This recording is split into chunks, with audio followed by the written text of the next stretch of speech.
Hello, everyone. Welcome to today's webinar, sponsored by the National Conference of State Legislatures and the Legislative Staff Coordinating Committee. My name is Gene Rose, formerly of NCSL, and now with the strategic communications firm of Marmillion and Company. This is the sixth webinar that's part of the NCSL University Series. We hope you'll join us as we explore other issues and provide professional development opportunities throughout the year. Previous sessions on social media trends, social media policy issues, child abuse reporting laws, an April report on the fiscal health states are all archived and available on the NCSL website. Those sessions are free for state legislators and legislative staff. For those of us who have spent most of our careers in public service, today's webinar holds a special meeting. The U.S. Constitution was born 225 years ago, and we were fortunate to have with us today a distinguished member of the National Constitution Center to walk us through that history and give us a glimpse of what the future may have in store. The Honorable Allison T. Young currently serves as Vice President of External Affairs at the National Constitution Center in Philadelphia, Pennsylvania. As the Center's national spokesperson, she leads efforts to position the Center as a preeminent resource for discussion, debate, and education about the U.S. Constitution. Ms. Young is a nationally recognized expert on the Constitution's contemporary relevance, particularly elections, civility, and civic engagement in our modern democracy. Prior to joining the Center, she was a senior administration official, serving as Special Assistant to President George W. Bush and Director of the White House Office of USA Freedom Corps. She also has served as White House Liaison and Director of Faith-Based and Community Initiatives for the Corporation for National and Community Service.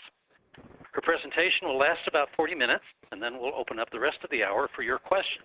You may drop a question into the chat box in the lower right-hand corner of your screen at any time during the presentation. We suspect there'll be a lot of questions today, so we encourage you to get yours in early. And now it's my great honor and privilege to turn the program over to Allison Young. Allison? Thanks, Gene. As Gene said, I'm Allison Young. I'm the Vice President for External Affairs at the National Constitution Center here in Philadelphia. I want to say thanks to the National Conference of State Legislatures, and especially Gene Rose, for the invitation to be with you today, and for the opportunity to spread a little excitement about a very important milestone, the 225th anniversary of the U.S. Constitution, which we'll celebrate this September 17th here in Philadelphia. On September 17th in 1787, 39 men signed a document that even today continues to inspire awe and passionate debate. So what's so inspiring about the Constitution? It is quite simply, as we say here in our award-winning theatrical production, Freedom Rising, the most powerful vision of human freedom ever expressed. It's also the world's oldest and shortest national constitution, and it placed power in the hands of we the people. So as we reflect on the triumph of the Constitutional Convention in 1787, we recognize that today, in your state legislatures, much like here in Philadelphia that hot summer, reasonable minds can disagree on some major principles. In fact, sometimes it seems that the Constitution is wielded more as a sword than as a solution in increasingly partisan debates over issues, but it's a testament to the enduring nature of our founding document that it inspires the passion of people from all parts of the political spectrum. So throughout this year, the National Constitution Center is serving as headquarters of this historic milestone. The center will engage Americans nationwide with a lineup of on-site and online programs that celebrate freedom and the pride that our founding document inspires. After all, it's the Constitution's bicentenary. That's your useless trivia for today. The 225th anniversary is the bicentenary. I'd like to point out one way we are commemorating this anniversary on the state level. We're working with the National Governors Association to acquire proclamations from the governors of every state and U.S. territory that officially establish the Constitution's 225th anniversary and the Constitution Day celebrations. These proclamations call upon all Americans to recognize the enduring significance of the Constitution and to reaffirm our commitment to the rights and responsibilities of citizenship. So far, 21 states have issued proclamations that are now displayed in the National Constitution Center's main exhibition. Kicked it off with the signature of Governor Jack Markell of Delaware, which is, as you know, the first state to ratify the Constitution. And while we're at it, I'd like to personally congratulate those noble 21 states who have sent their proclamations in this far and that are on display for visitors to see in our main gallery. On the flip side, make sure your state isn't on this waiting list. If so, please do us a favor and give your governor or your state legislative leadership a friendly nudge so that we can get your proclamation displayed in the 225th gallery. Now that we've officially proclaimed this anniversary, allow me to also explain why the National Constitution Center is the headquarters for all of this action. As America's first and only nonprofit, nonpartisan, as I did say, nonpartisan institution devoted to the U.S. Constitution, the museum itself is dedicated to illuminating constitutional ideals and inspiring active citizenship. We're providing must-see multimedia exhibitions, live performances, timely public programs, and dynamic educational resources for visitors of all ages. This town hall for constitutional dialogue, the center regularly engages political leaders, scholars, pundits, and journalists of diverse viewpoints, often at the same event. We also produce a blog called Constitution Daily that features smart conversation about constitutional issues in the news. In partnership with Yahoo News, we're making sure the contemporary relevance application of the Constitution is accessible to all Americans. Today, I'll be drawing from some of the latest commentary in Constitution Daily, and please take note, we're always looking for contributors, so if there's an issue you're passionate about, feel free to drop us a line. We've included contact information in the presentation. So the big question is, how did it survive? Here at the museum, we're immersed in both the rich history of the Constitution and up-to-the-minute conversations and debates. So we are well aware that this 225th anniversary comes as our nation confronts significant constitutional questions. This month, the Supreme Court will be issuing decisions on what promise to be landmark cases, most notably the case involving the Affordable Care Act and the case of Arizona's immigration law. And throughout this pivotal election year, the candidates have touched on a variety of hot-button constitutional issues. Isn't it interesting, though, that as we navigate these challenges, we continue to look to the Constitution for answers, even after 2¼ centuries? The question we really want to answer today is this: how has the Constitution survived all of these years? But to answer that, we should start with another question. How did it begin? The story of challenges to the Constitution, in fact, begins even before this document was written in 1787. Americans at the time were faced with two contradictory realities: the British monarchy and the Articles of Confederation. We are all quite familiar with the failings of the British monarchy in colonial times. A little document known as the Declaration of Independence made that pretty clear. In short, the leaders of the Revolutionary era shared a mistrust of central government. Whatever emerged from the Revolution, they knew they wanted to avoid the tyranny personified by King George III. The result of all this mistrust was the Articles of Confederation. Under the Articles, the 13 states were only loosely held together. Did you know that they issued their own money and imposed their own taxes? 9 of them even had their own navies.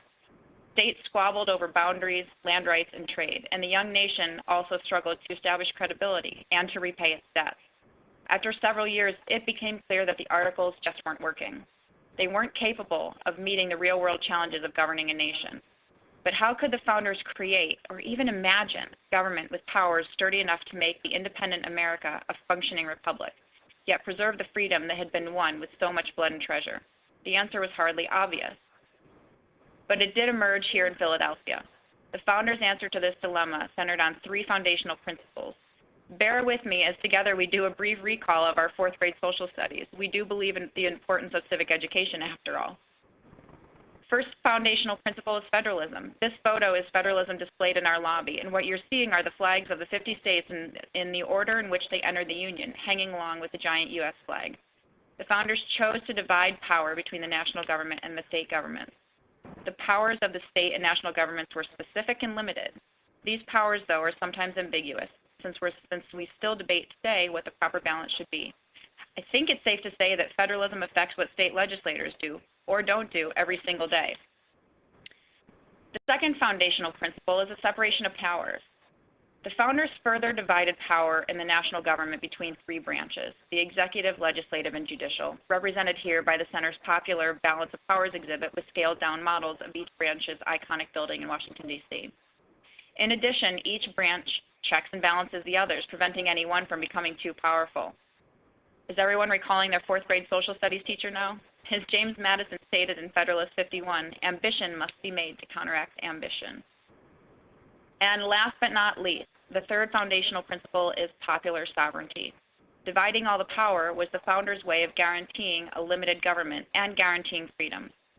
The most fundamental issue, though, was what or who would have the ultimate power, and the men who drafted the Constitution settled it as it had never as it never had been in human history.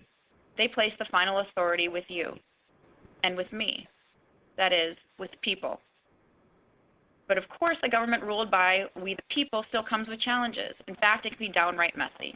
At least we know how to keep things interesting. So let's talk about some past constitutional challenges, and then we'll move on to contemporary constitutional challenges.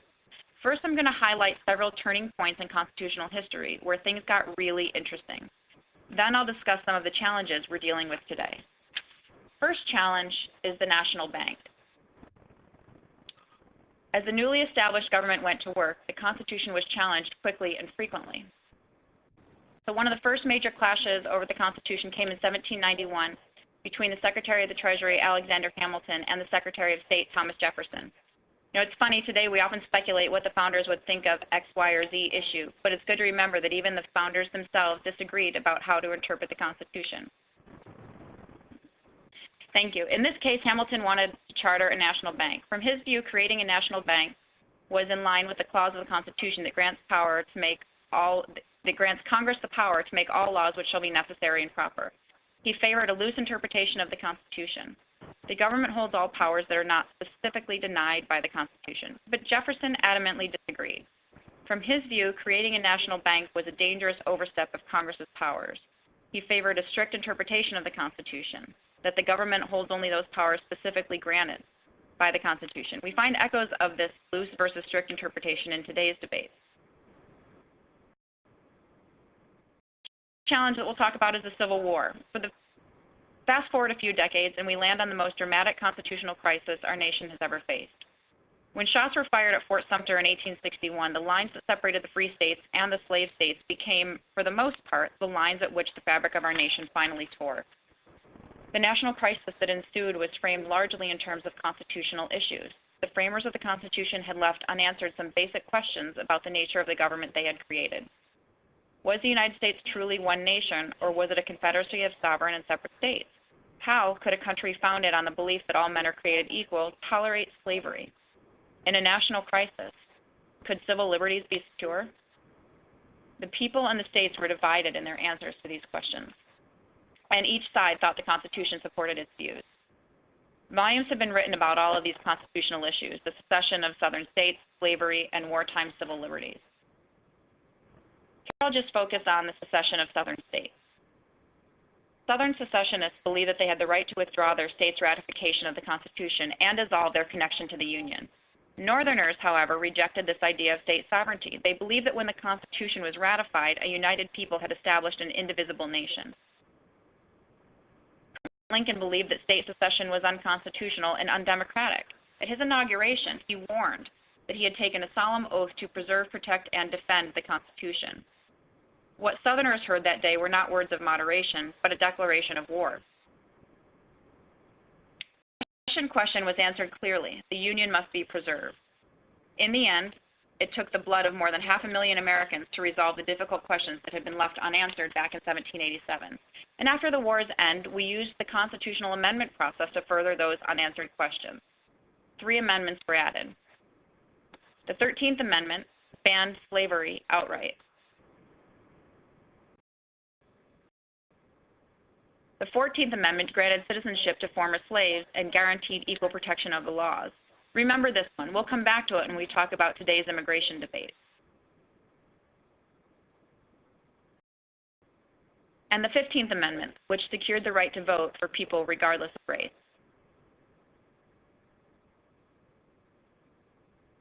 The third challenge we'll talk about is citizenship rights. These Reconstruction amendments were an important step. People began to recognize that for all its brilliance, the original Constitution fell short in creating a system that included all of the people. In other words, that we didn't include everyone yet.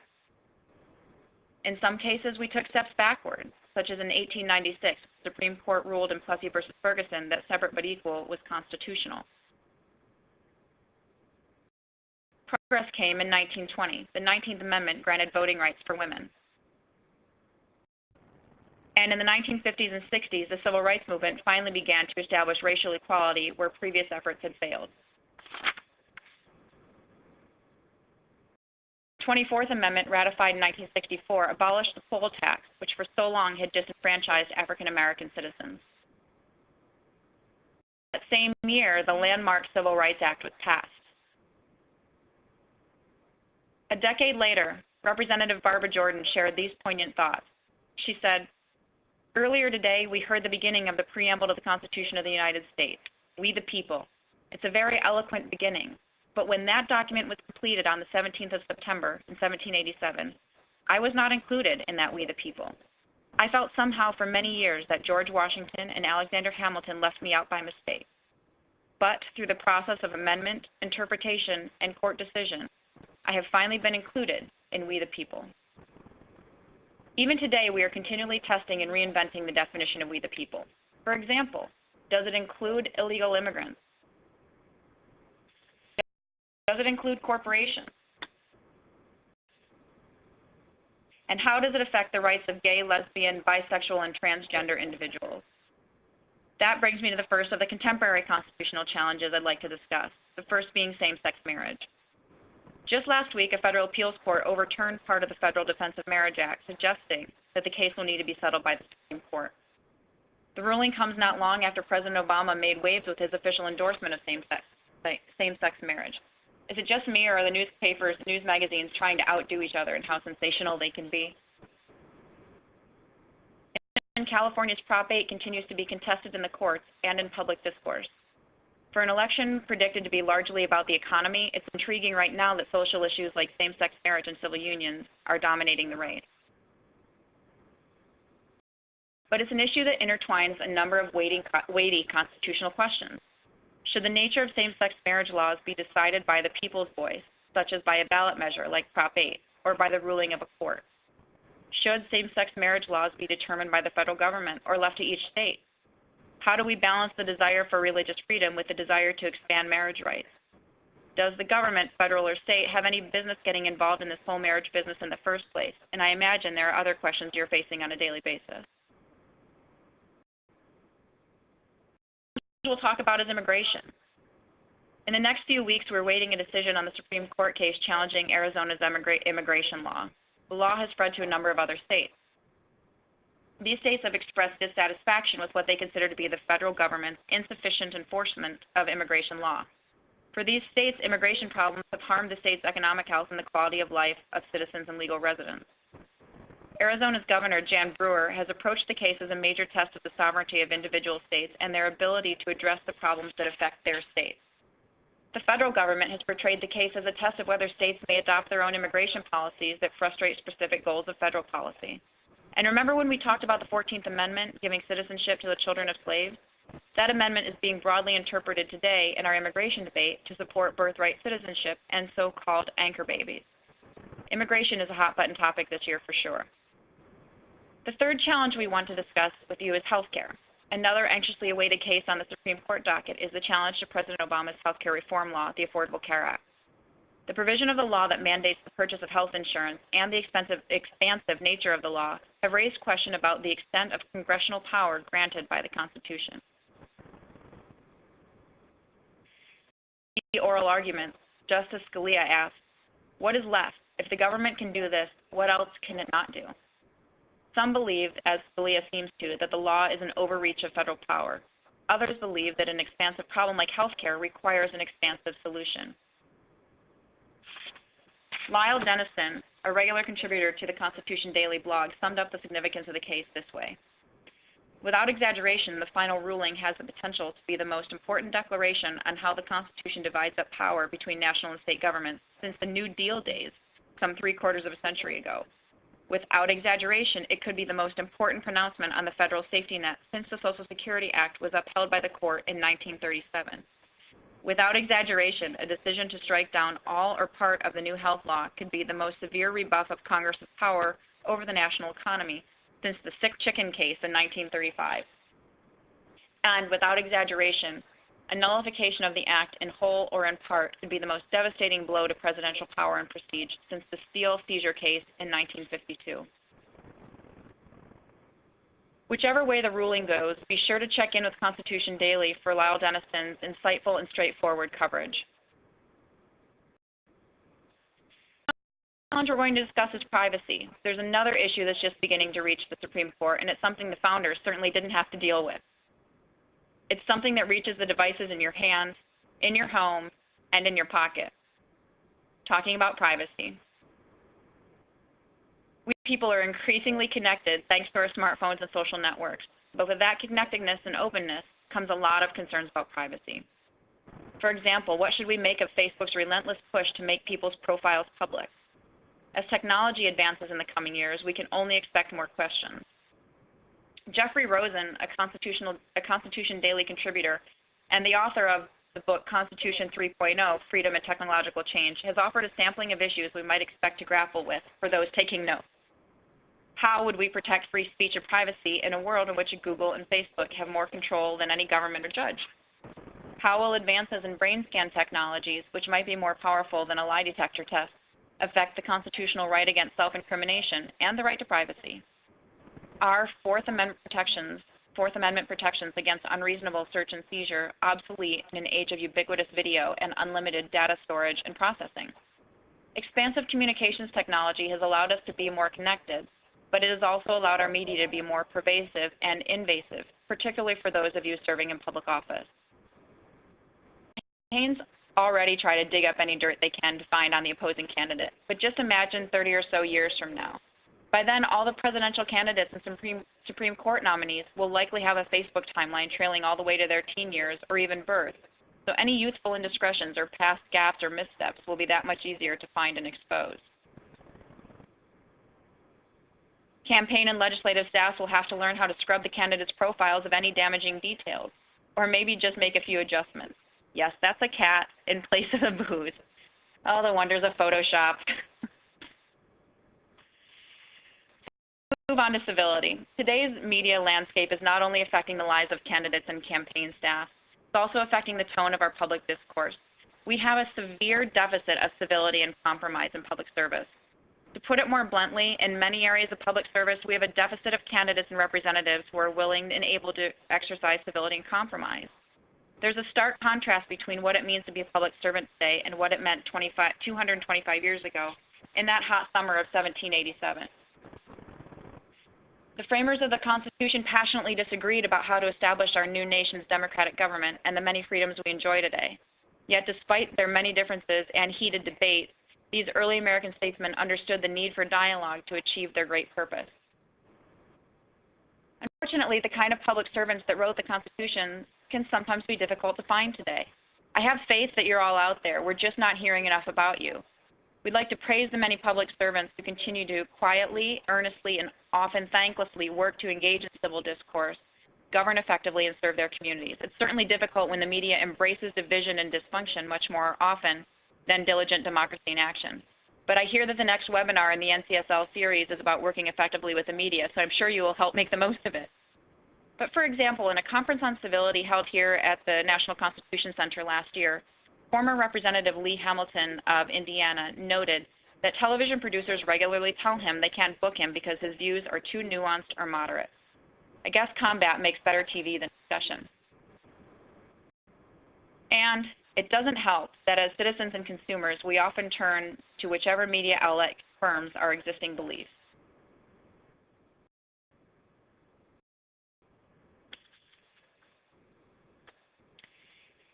Do you ever feel that the current winner-takes-all dialogue is forcing public servants to be simplistic, rigid, and soundbite ready? But the serious challenges we face require public servants to communicate better and to compromise more. Citizens, public servants, and the media should all be working toward an ethic of civility and compromise. So let's move on to our big question about how the Constitution survived. Of all these constitutional crises, past and present, perhaps no single incident or issue so well illustrates the Constitution's survival as the mere fact that it remains intact and even strengthened after so many years of testing and trial. The Constitution remains a strong, steady force, but how? The answer is in ourselves. Earlier, I mentioned the three foundational principles embodied in the Constitution: federalism, the separation of powers, and popular sovereignty. And so we ask again, how has the Constitution survived all these years? The answer lies in popular sovereignty. And that means the answer lies with you and me. The answer lies in the reality that the power and the responsibility for freedom belong to each of us, we the people. This is the idea that was truly revolutionary when the Constitution was written. This is the idea that makes our Constitution endure and that makes our government work. This is the idea that continues to inspire the world today.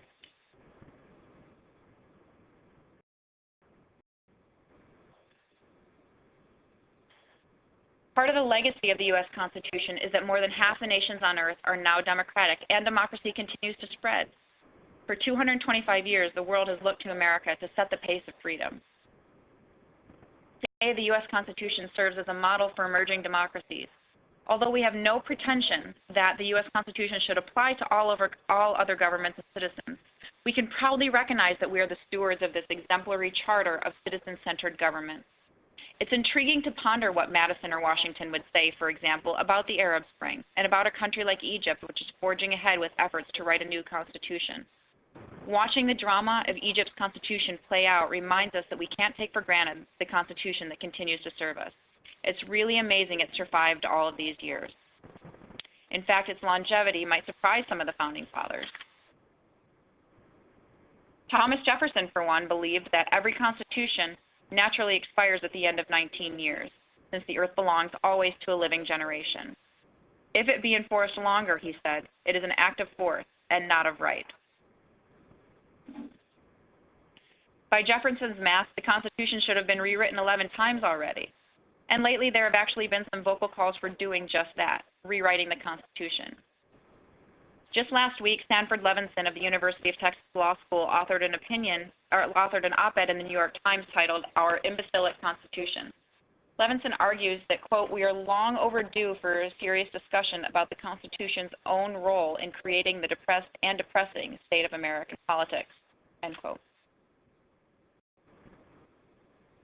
A more lighthearted take comes from Kevin Blyer, a writer for The Daily Show with Jon Stewart, who has recently published a book titled "Me the People, One Man's Selfless Quest to Rewrite the Constitution," and who we're hosting here at the Center in July. Here's his take. "We think of our Constitution as the painstakingly designed blueprint drawn up by an assembly of demigods. The truth is, it was no blueprint at all, but an etch-a-sketch, a haphazard series of blunders, shaken clean and redrawn countless times during a summer of petty debates, drunken ramblings, and desperate compromises." For our part, the National Constitution Center next year will host a re-examination of our founding document as we crowdsource the Constitution. Much like Iceland did last year using social media, the Center will be using our 10th anniversary next year to engage citizens nationwide in a virtual constitutional convention. I hope you'll all stay tuned for details. The Constitution has survived for 225 years because the power and responsibility for freedom belong to we the people. If we want to know how the Constitution will survive and thrive in the years to come, the answer is the same. It will depend on we the people, and it will depend on whether we choose to know our Constitution and engage as active citizens. There's a story often told that upon exiting the Constitutional Convention, Benjamin Franklin was asked what sort of government the delegates had created. His answer was, "A republic, if you can keep it." So it is for us to remember that not only the power but the responsibility for freedom rests within each one of us. Fortunately, just because the act of citizenship is important doesn't mean we can't have a little fun with it. The one fun yet meaningful way the National Constitution Center is promoting active citizenship this year is an initiative called Address America, Your 6-Word Stump Speech. As you all know, candidates can say a lot in 6 words, like America to its own people, FDR in 1932. The federal government is overgrown and overweight, Ronald Reagan in 1980. Government should work for us. This is from President Obama in 2008. So now Americans from all walks of life are sharing their 6 words with us. Here's a sampling of some of the fascinating submissions we've received online and from visitors here at the museum. All in 6 words. Work together, parties should be fun. Affordable health care for everyone. Competition makes good doctors, government doesn't. And so on and so forth. My favorite one on this slide is, save the trees, bro, recycle and respect. It's just an example that everyone, people of all ages, have a voice. Along with the National Constitution Center's Civic Engagement Team, we'll be taking Address America to the Republican and Democratic conventions in Tampa and Charlotte this summer. and to the presidential and vice presidential debates this fall, inviting all Americans to participate in our democracy and share their 6 words. I hope I'll see some of you there. After this webinar, I also invite you to visit the site, addressamerica.constitutioncenter.org. Again, it's addressamerica.constitutioncenter.org to share your 6 words. So as we commemorate the 225th anniversary of the Constitution on September 17th this year, that is Constitution Day, mark your calendars now. Now is the perfect time to celebrate our freedoms and embrace our role as citizens. And as we do so, we will continue to work together toward a more perfect union, and perhaps even a more perfect Constitution. Thanks to all of you for listening, and now I'd like to turn it back over to Jean for questions. Thank you very much, Allison. We really appreciate that look at the history of the Constitution and some of the challenges that it has faced and will be facing in the future. So now it's time to turn this over to you, the people, who have signed up for this webinar to ask Allison some questions. And while we wait for some of them to come in, Allison, I wanted to ask, why do you think that the Constitution has survived for all these years? For the question. It's a great one. We believe, and what I see every day is active citizen participation, and that's why it survived. It's really the thing that was extraordinary when it was written in 1787 that was groundbreaking. It, like all things American, it was, this stubborn insistence to do things differently. And by creating a constitution with a framework of checks and balances that really rested the power in the people, and 225 years later, people still embrace that, and we do have this sense of active citizens participation. That's why our Constitution has endured, because people are actively participating. What's troubling, though, and I think this is probably seen all over the states, is that we're starting to see a little bit of decline, and that people are becoming complacent.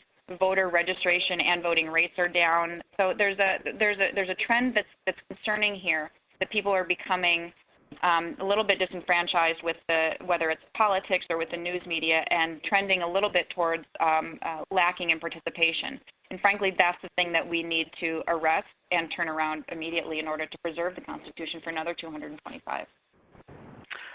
That's great. Thank you. There's one other thing I wanted to address here before we get to the questions. And for the last few years, the leadership of NCSL has promoted civility.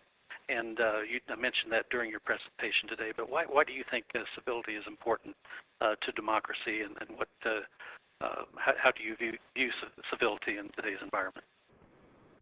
The civility question is one that we started tackling last year with support from a grant from the National Endowment for the Humanities, where we've really started to look at how people, where the fault lines are. It's simply not that members of Congress, members of state legislatures are disagreeable and disenfranchised with public service. It's not that at all. It's that we've become a society that only listens to people that we agree with, and only seeks out information from people that we agree with. And so this, reaching across the aisle, or if you're an MSNBC watcher, are you watching Fox News or vice versa? We tend not to do that anymore, because it's become too easy for us to draw a line on the sand and run to the far left and run to the far right and demand that somebody comes our way, rather than living in the middle, frankly, where where the majority of American voters live, in this land of compromise, in this land of gray area. So we've got a little bit of a disconnect that it's only been exacerbated by the lack of civility, but a disconnect between where our public servants are today and the views they're representing, and then the views of the majority of Americans. And that's been a little bit of a challenge. But civility is an interesting topic for us, particularly as we look at 225 years of constitutional government, and what the 39 delegates did in the summer of 1787, and what we're seeing now, both in Congress and in our state houses. Okay, thank you. Again, I want to remind everyone you can submit questions by using the chat box in the lower right-hand corner of your screen. And let's get to some of those questions now.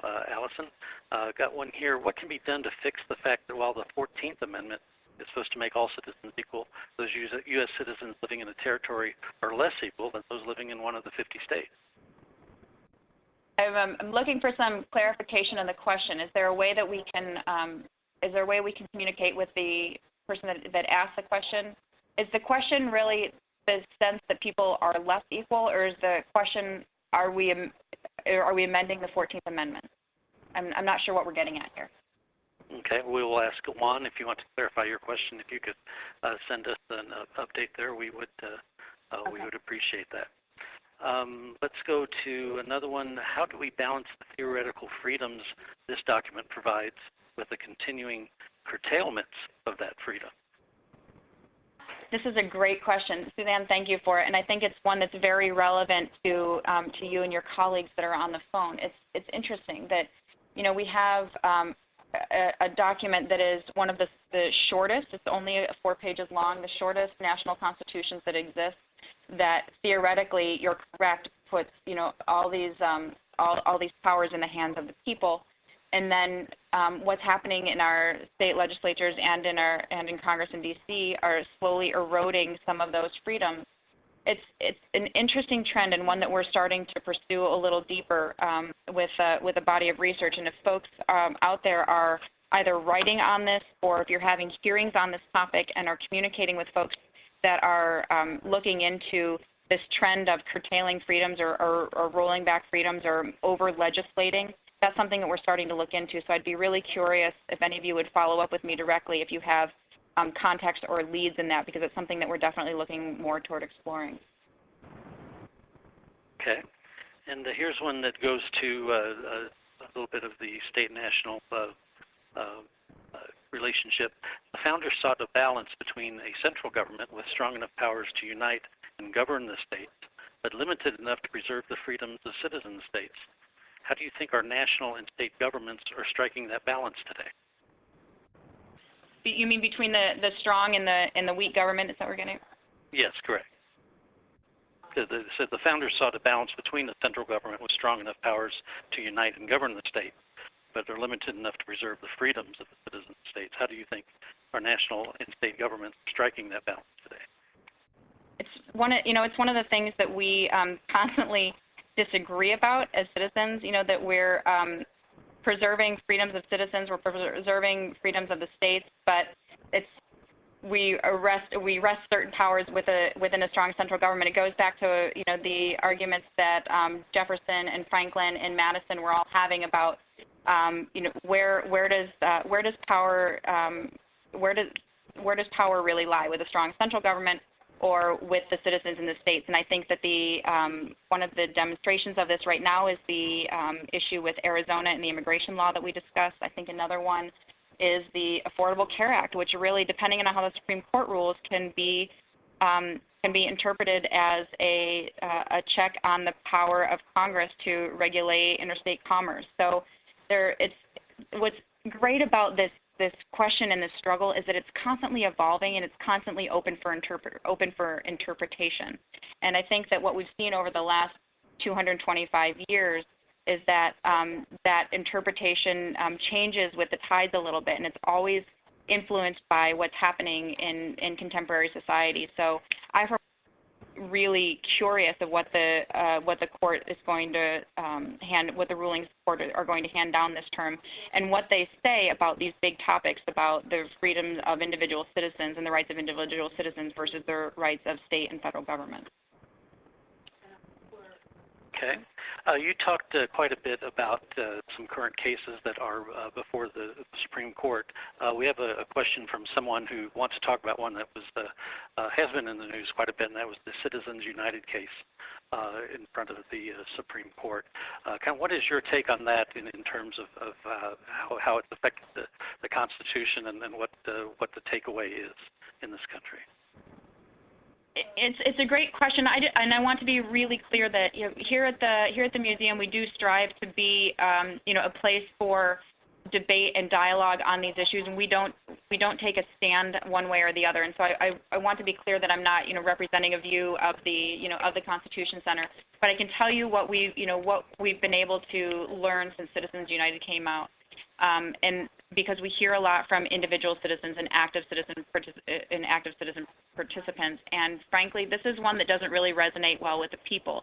I think that the court's ruling was specific and clear, and it's something that isn't making sense to the average American. So it's a further Citizens United case is a further, I think, delineation of what's happening in Congress, in the courts, in Washington, that maybe doesn't resonate with how the average American is seeing the world and seeing how things are trending, on their streets and in their communities. So I do believe that this is something that will be looked at again, because it's been, and while the court is kind of immune to popular opinion, this is one that I think it may be a lightning rod for our generation.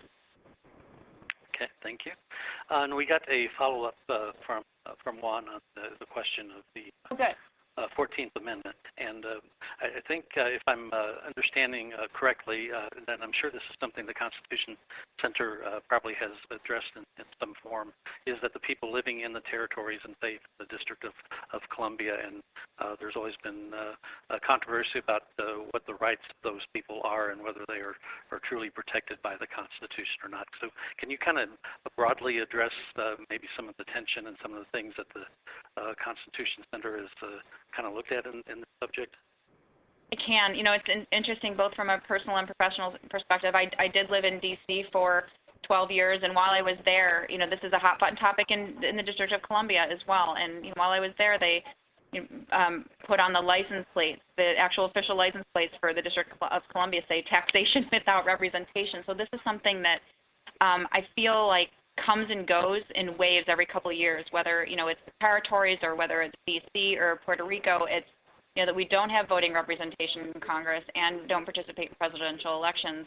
But as Juan stated in his question, is correct, and even though it can serve in the military and pay some form of taxes, I think that there's a narrative here that flows from what we were talking about earlier in the webinar, and that is that the definition of we the people is constantly evolving and changing, and we didn't get it right in 1787, and it's not quite right yet. It took years, it took centuries for African Americans to gain the right to vote and for women to gain the right to vote, and maybe territories are next. I really think this is a ripe topic for time like this, and that's why anniversaries like the Constitution's 225th are important, because it's getting people talking again about what works and what doesn't. And I would love for any of you to follow up with me if you have thoughts on this particular topic about how the definition of we the people may evolve to include those that are in states and those that are in territories as well. Okay, thank you. And we've got a question about the preamble. Can you give some background on the preamble and why it was included, and maybe some of the history behind that? This is for the person that asked this question, if you ever come to Philadelphia, I would be delighted to take you to Signers Hall, which is an area in the museum where you can meet one of the founding fathers. We have a life-size statue of one of our founders whose name is Gouverneur Morris. He's easy to find. He's the only one with a peg leg. That's a true story. We used to have his peg leg in the exhibit. But he's the one that actually drafted the preamble to the Constitution. And I have to admit that I am not an historian. I'm not an expert on all the founding fathers' facts, but he added it because he said that because he had a way with words, and it was meant to inspire and unite the people at the top of the document. Okay, thank you for that. Well, as we come close to the end of our session here today, Allison, I want to give you an opportunity for some final comments and wrap up. Is there anything after this discussion that you'd like to add? Thank you. I would really love for this to be the start of a conversation instead of a one-day webinar. The National Constitution Center is here for all of you. We are a place for civil discourse and dialogue, and we're here to inspire active citizenship. So if there are ideas out there, if there are conversations that we should be having, if there are hot button topics where you need a group of scholars or a safe place to dive into, we would love to be your partner for that. So as we start looking, as we continue to look at how the Constitution has evolved over 225 years, I hope that you'll all be partners in that continued dialogue and stay in touch with us and let us know how we can possibly help your efforts as well. Thank you so very much, Allison. And again, her email address is up there on the screen if you'd like to contact her. And we really thank all of you for joining us here today. And as a reminder, you can keep track of all NCSL webinars by going to www.ncsl.org/NCSLU, and Allison's PowerPoint will be available here within the next couple of days. Our next webinar in the NCSL University series will be held June the 19th, when we'll hold a session on media relations, as Allison had mentioned earlier. For many, dealing with the media is like, quote-unquote, hugging a cactus. We'll give you some tips on making it a much more pleasant experience. Again, our special thanks today to Allison Young and the National Constitution Center. We hope you've enjoyed the discussion and look forward to being with you at our next webinar or NCSL meeting. On behalf of the Legislative Staff Coordinating Committee and NCSL, this is Gene Rose. Thank you.